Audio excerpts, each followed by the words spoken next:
Friends, welcome back to my YouTube channel. तो आज हम लोग geography chapter 2 the earth and the changes on it पढ़ेंगे।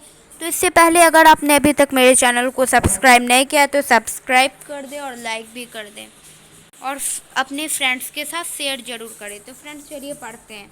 तो आज हम लोग पढ़ रहे हैं the earth and the changes on it. The surface of the earth never remains the same. मतलब जो हमारा अर्थ का सरफेस होता है वह सेम नहीं, कभी नहीं होता है।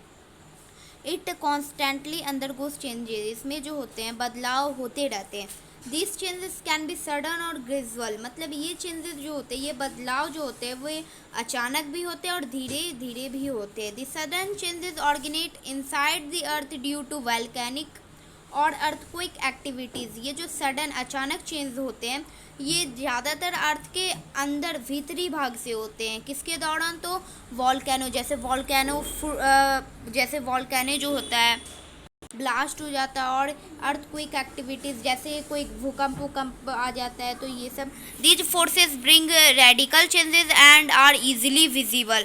ये जो फोर्स ब्रिंग चेंजेस होते हैं यह हमें मतलब ये बहुत जल्दी भी होते हैं और हम लोग इसे देख भी ले सकते हैं।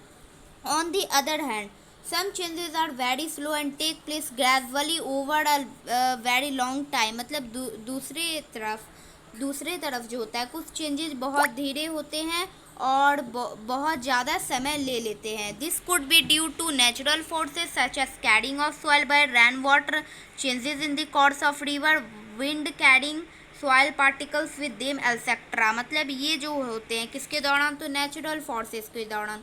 जैसे कभी कभी क्या होती है तो रेन वाटर मतलब बारिश होता है तो जो सॉइल होता है उसे वो कैरी करके लेकर जाता है, और जो रिवर होती है कभी कभी उसका रास्ता चेंज हो जाता है, और विंड जो होता है उसके छोटे छोटे जैसे कोई विंड आती है तो वो स्मॉल पार्टिकल सॉइल का लेकर उसे उड़ाकर ले जाती है और इत्यादि।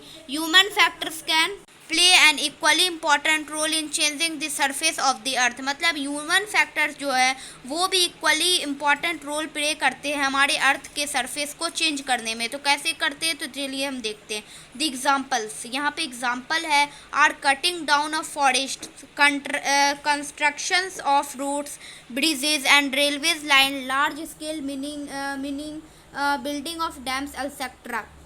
मतलब यहाँ पे एग्जाम्पल है जैसे कैसे वो ह्यूमन फैक्टर्स हमारे अर्थ के सरफेस पे बदलाव ला रहे हैं, चेंजेस ला रहे हैं। तो वो फॉरेस्ट को कट कर रहे हैं, रोड बना रहे हैं, ब्रिजेस बना रहे हैं, रेलवे लाइंस बना रहे हैं और डैम्स भी बना रहे हैं और इत्यादि। In this chapter we will study about the processes that are involve in bringing gradual changes upon the earth surface. मतलब इस चैप्टर में जो है हम लोग स्टडी क्या करेंगे? तो हम प्रोसेसेस को स्टडी करेंगे जो कि ग्रेजुअल धीरे धीरे चेंज होते हैं, वो भी अर्थ के सरफेस पे। अब हम लोग पढ़ रहे हैं एक्सटर्नल प्रोसेसेस। एक्सटर्नल प्रोसेसेस हम कहते हैं उसको जो कि अर्थ के ऊपरी भाग पे होता है, ऊपर, इनसाइड नहीं, ऊपर, outside. Any process working on the earth's surface and bringing changes on it is known as external process। मतलब कोई प्रोसेस जो कि अर्थ के सरफेस को पे धीरे धीरे चेंजेस होता है उसे हम लोग एक्सटर्नल प्रोसेस कहते हैं। द एक्सटर्नल प्रोसेस में lower the level of land by wearing away rock particles. मतलब एक्सटर्नल प्रोसेस जो होता है वो क्या करते हैं? लैंड के जो लेवल को है वो कम कर देते हैं। It can also raise the level of land where the soil particles are deposited। मतलब यह जो है लैंड के लेवल को ऊंचा भी कर सकते हैं जहाँ की सॉइल पार्टिकल्स डिपोजिट होता है। External processes include changes on account of weathering and gradation. मतलब एक्सटर्नल प्रोसेस जो होता है वह इंक्लूड करता है चेंजेस को, दो चेंजेस जो कि वेदरिंग एंड ग्रेडेशन है। इसके बारे में हम आगे पढ़ेंगे। Weathering, the term weathering refers to the process that breaks rocks into smaller particles. मतलब वेदरिंग जो होता है वह रॉक्स के स्मॉलर पार्टिकल्स मतलब उसे छोटे छोटे भाग में डिवाइड कर देता है। It includes erosion and deposition. यह जो है दो चीज़ इंक्लूड करता है, वो करता है इरोजन को और एक डिपोजिशन को। इसका हम बाद में पढ़ेंगे, आगे पढ़ेंगे। They disintegrate as they are exposed to all types of weather changes. ये जो है डिसइंटीग्रेट है मतलब क्या? रॉक्स जो होते हैं वह टूटते फूटते रहते हैं, और ये किसके कारण होते हैं? तो all types of weather changes के कारण होते हैं। The effect of weathering can also be seen on stone monuments and building where pieces of stones get flaked off and iron railing gets rusted. मतलब यह जो होता है वेदरिंग के इफ़ेक्ट से हमें देखने को हम देख सकते हैं, स्टोन पे देखते हैं जो कि पत्थर का बना हुआ मोनूमेंट्स होता है, बिल्डिंग होता है, जो कि आप देखोगे बहुत दिनों के बाद तो उस पर क्रैक आने लगेगा, तो वो किसके कारण होगा? तो वेदरिंग के कारण होगा। और जो स्टोन्स होते हैं वे बहुत सारे छोटे छोटे भाग में हो जाते हैं डिवाइड, और आयरन जो होते हैं वह उसके रेलिंग को रस्टेड हो जाते हैं, मतलब कि उसमें जंग लग जाते हैं। अब do you know gradation means levelling of land, it occurs in two way, aggradation and degradation. मतलब एग्रेडेशन मीन्स होता है लेवलिंग ऑफ लैंड, ग्रेडेशन मतलब होता है लैंड का लेवल वो बढ़ा दे या लैंड के लेवल को कम कर दे, या टू वेज में होता है। पहला जो होता है वो एग्रेडेशन होता है और दूसरा डिग्रेडेशन होता है। Aggradation means adding of sediments and raising the level of land. Aggradation मतलब क्या होता है? लैंड के लेवल को बढ़ा देना, और degradation means breaking and wearing away of sediments and lowering the level of land. Degradation मतलब क्या होता है? लैंड के लेवल को कम कर देना। अब हम लोग पढ़ेंगे इरोजन। इरोजन मतलब क्या होता है? इरोजन और डेनुडेशंस refers to gradual wearing and carrying away all those loose particles and disintegrated rocks which lie exposed on the earth's surface by weathering agent of gradation, that is running water, wind, moving ice and seaweed।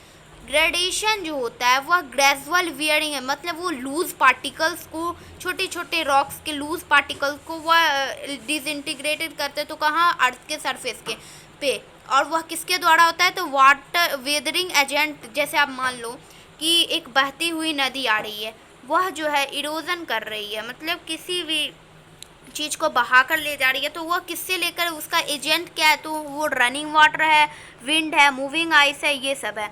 और aggradation मतलब किसी चीज़ को बहाकर लेके जाना। और deposition मतलब होता है, deposition refers to the laying down of sediments which have been carried from distant parts of the earth surface by various agent of gradation. मतलब डिपोजिशन जो होता है या सेडिमेंट्स है जो कि कैरी करके लेके जाता है। जैसे मान लो कि वह किसी चीज़ को डिपॉजिट वहाँ पे कर देता है, जैसे उसने किसके रनिंग वाटर से मिट्टी को बहा कर लेकर आया और उसे डिपॉजिट कर दिया अर्थ के सरफेस को, उसे हम डिपोजिशन कहते हैं। The continuous process of deposition results the formation of soil on eight other places. और ये जो लगातार प्रोसेस होता है ये डिपोजिशन का, यह जो हमें क्या करता है? तो यह मिट्टी को फॉर्मेशन मतलब मिट्टी को बनाने में हेल्प करता है। The rate at which erosion take place depend upon the temperature of a place, vegetation cover, rainfall, slope of the land, type of soil and changes in land use. यह जो होता है इरोजन, यह depend किस पे होता है? तो वो उसके टेम्परेचर पे होता है कि उस प्लेस के टेम्परेचर क्या है। और वेजिटेशन कवर मतलब वहाँ पे के पेड़ पौधे कैसे हैं, रेनफॉल कितनी बारिश हुई, और स्लोप ऑफ लैंड मिट्टी का जो देखने पे, और टाइप ऑफ सॉइल मतलब वो मिट्टी भारी है या हल्का है, तो इसी पे डिपेंड होता है। और चेंज होते हैं लैंड के यूज़ पे। तो फ्रेंड्स आज के लिए बस इतना ही। पार्ट 2 वाली वीडियो में हम लोग एजेंट ऑफ ग्रेडेशन से पढ़ेंगे। तो फ्रेंड्स अगर आपको अभी तक मेरी वीडियो पसंद आई हो तो लाइक शेयर एंड सब्सक्राइब करें, और फ्रेंड्स पूरा सपोर्ट करें ताकि मेरे चैनल ग्रो हो सके। Thank you for watching my video.